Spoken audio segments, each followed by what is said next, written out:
I don't give away too much from the book, but It's okay. how did Gorilla get connected with the WWWF? Connected in the sense of first coming to work there, or Yeah, connected?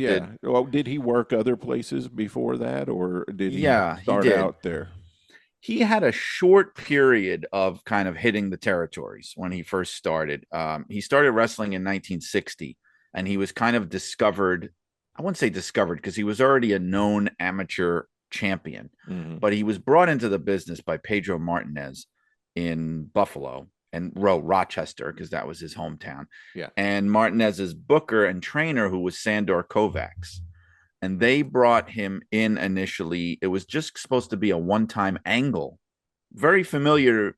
It's a modern style of angle where he would show up as the amateur champion, the local hero, saying, "This stuff is fake. I can beat all these guys," that kind of thing. They Yeah, yeah. escort him out. Security takes him out of the building. You build up interest. It was just supposed to be that.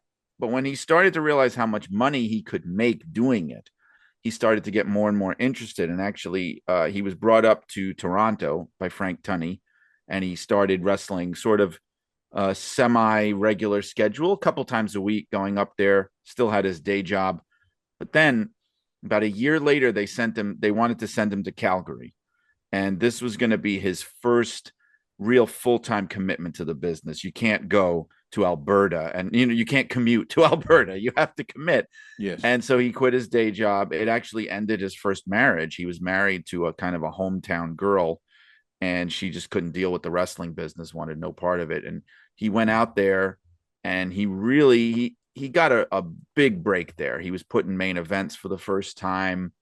And then his next stop briefly was he did the St. Louis, Kansas City thing a little bit. Ah, Yeah, he did. St. Joseph, which is where Goose Karras was yep. the promoter there, who loved him. And then he went to Japan, and Japan was where the WWWF connection happened because the guy he became friends with in Japan was Killer Kowalski. And Kowalski, who had already been a major star by that point, this was like 63. And Kowalski had been a main eventer for well over a decade, and he'd worked Japan, he'd worked the Northeast. So he knew everybody. Of And course. he really liked Gino. They were a tag team there. They became good friends. I have a picture in the book of them in Tokyo together shopping for Rolex watches. And Kowalski made the introduction, basically. He helped get him plugged in New York.